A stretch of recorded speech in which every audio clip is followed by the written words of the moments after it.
Hello दोस्तों, कहानी की इस नई सीरीज़ में हम लेकर आए हैं आपके लिए एक और नई कहानी। इस कहानी में मैं एक लड़के का रोल निभा रही हूँ। दोस्तों, मेरा नाम पंकज है और मेरी उम्र 25 साल है। दोस्तों, हम लोग मुंबई में रहते हैं।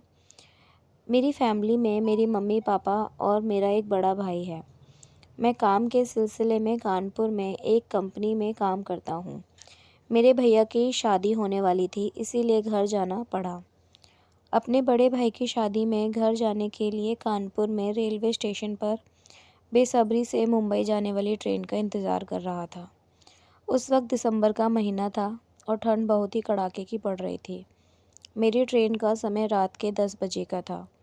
स्टेशन पर आधा घंटा पहले ही पहुंच गया था और बेंच पर बैठकर ट्रेन आने का इंतज़ार करने लगा। तभी एक खूबसूरत लड़की अपने हाथों में बैग लेकर भागते भागते मेरे पास आ गई और कहने लगी, आप मुझे बता सकते हैं कि यहाँ से मुंबई जाने वाली ट्रेन कब तक आएगी? दोस्तों, मैं उस लड़की को देखता ही रह गया क्योंकि वो लड़की इतनी खूबसूरत थी कि मैं क्या बताऊँ आपको। मैं उसे देखता ही जा रहा था। तभी उसने कहा, हेलो मिस्टर, मैंने कुछ पूछा है, कहाँ खो गए? कभी कोई लड़की नहीं देखी क्या आपने? तभी मैंने कहा, नहीं, ऐसी कोई बात नहीं है। यहाँ से मुंबई जाने वाली ट्रेन का समय 10 बजे का है, लेकिन आप बहुत ज़्यादा धुंध होने के कारण ट्रेन 1 घंटा लेट है। लड़की ने कहा, थैंक यू। तभी मैंने उस लड़की से पूछा, वैसे आप मुंबई में कहाँ जाएंगे? लड़की ने कहा, क्यों? मैंने कहा, क्योंकि मैं भी मुंबई ही जा रहा हूँ, इसलिए पूछ रहा था। लड़की ने कहा, अच्छा, दरअसल मैं चौपाटी जा रही हूँ। और आप? मैंने कहा, मैं लोकल मुंबई से में रहता हूँ। हम दोनों की बातचीत के दौरान मैंने उस लड़की को 1 कप कॉफ़ी का ऑफ़र किया। लड़की ने कहा, हाँ, क्यों नहीं, इतनी ठंड में 1 कप कॉफ़ी तो चलेगा। मैं कॉफ़ी लाने के लिए चला गया और 2 कप कॉफ़ी लाया। 1 कप कॉफ़ी उस लड़की को दिया और 1 कप खुद ले लिया। कॉफ़ी पीते पीते मैंने उससे कहा, हेलो, मैं पंकज हूँ, और आपका नाम? लड़की ने कहा, मैं ज्योति हूँ। ज्योति ने कहा, वैसे आप कानपुर में क्या करते हो? मैंने कहा, मैं यहाँ एक आईटी कंपनी में जॉब करता हूँ और मेरे बड़े भाई की शादी है, इसलिए मैं घर जा रहा हूँ। अगले जनवरी फर्स्ट वीक में मेरे बड़े भैया की शादी है। और आप क्या करती हो? ज्योति ने कहा, मैं यहाँ बीटेक की पढ़ाई कर रही हूँ और मैं अपनी बड़ी सिस्टर की शादी में जा रही हूँ और उनका भी जनवरी फर्स्ट वीक में ही शादी है। हम दोनों बातें करते करते मुंबई जाने वाली ट्रेन आने का ऐलान होने लगा। ज्योति ने कहा, ओके बाय। ये कहते हुए हम दोनों अपने अपने ट्रेन के कोच में बैठ गए। कुछ ही घंटों में ट्रेन मुंबई स्टेशन पर पहुंच गई। मैं ज्योति से मिलने के लिए बेचैन था, इसीलिए मैं ट्रेन से जल्दी उतरकर बाहर ज्योति का इंतज़ार करने लगा। कुछ ही देर में ज्योति ट्रेन से नीचे उतरी और उसने कहा, आपका सफ़र कैसा रहा? मैंने कहा, बहुत ही अच्छा। मेरा मन तो चाह रहा था कि ज्योति को से उसका फ़ोन नंबर मांग लूँ, लेकिन नहीं मांग पाया। फिर ज्योति ने कहा, थैंक यू, हमें सफ़र के साथ देने के लिए फिर मिलेंगे। ये कहते हुए ज्योति अपने रास्ते में चली गई और उसे मैं बस देखता ही रह गया। और कुछ देर बाद मैं अपने घर की तरफ चल दिया।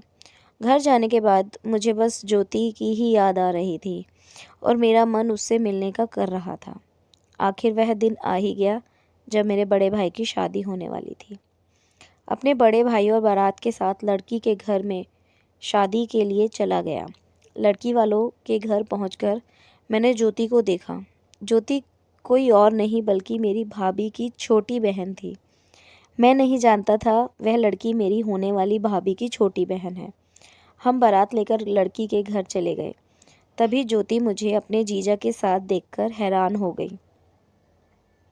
ज्योति सोचने लगी कि पंकज ने कहा था कि उनके बड़े भाई की शादी है। पंकज ने पहले ज्योति को वहाँ पर नहीं देखा था क्योंकि शादी में बहुत सारे लोग होते हैं, लेकिन ज्योति ने उसे देख लिया था। यह देखकर वह खुद मेरे से मिलने के लिए आई और कहा, हेलो पंकज जी, मुझे पहचान रहे हो? पंकज ज्योति को देखकर हैरान रह गया और कहा, ज्योति, तुम यहाँ कैसे? ज्योति ने कहा, मैं तुम्हें खुद देखकर हैरान हूँ, तुम यहाँ कैसे? फिर दोनों ने अपना अपना परिचय दिया और खूब हंसी मजाक करने लगे। शादी होने के 4 दिन बाद ज्योति ने अपनी बहन को फ़ोन किया, लेकिन भाभी जी नहाने चली गई थी और फ़ोन नहीं उठाया। फिर हम दोनों ने बहुत सारी बातचीत हुई। आखिर ज्योति ने कहा, अब फिर तुम अपने नंबर से मुझे फ़ोन करना, मेरा फ़ोन नंबर दीदी के फ़ोन से ले लेना। उसके बाद ज्योति ने फ़ोन काट दिया और मैंने ज्योति का नंबर भाभी के फ़ोन से ले लिया। एक दिन मैंने ज्योति को फ़ोन किया और उस वक्त रात के 11 बज रहे थे। फ़ोन उठाते ही मैंने कहा, ज्योति जी कैसी हो? ज्योति ने कहा, हाँ मैं ठीक हूँ, और तुम? मैंने कहा, हाँ मैं भी ठीक हूँ। रात के 12 बजे तक हमारी बातें हुई और हमने खूब सारी प्यारी बातें की और वह मुझे बहुत खुश लग रही थी। खुश तो मैं भी बहुत था, लेकिन क्योंकि मैं क्रिकेट खेलना चाहता था, मुझे तो मौका चाहिए था। फिर मैंने कहा, कब जा रहे हो कानपुर? ज्योति ने कहा, 7 दिन बाद। और तुम? मैंने कहा, मैं भी, लेकिन अभी तक मेरे टिकट नहीं कटाया। तभी ज्योति ने कहा, मैंने भी अभी तक टिकट नहीं लिया है। और हाँ सुनो, तुम एक काम करना, तुम अपना और मेरा टिकट एक साथ ही कटवा लेना। मैंने कहा, ठीक है। फिर एक दिन हम दोनों कानपुर के लिए ट्रेन से निकल गए।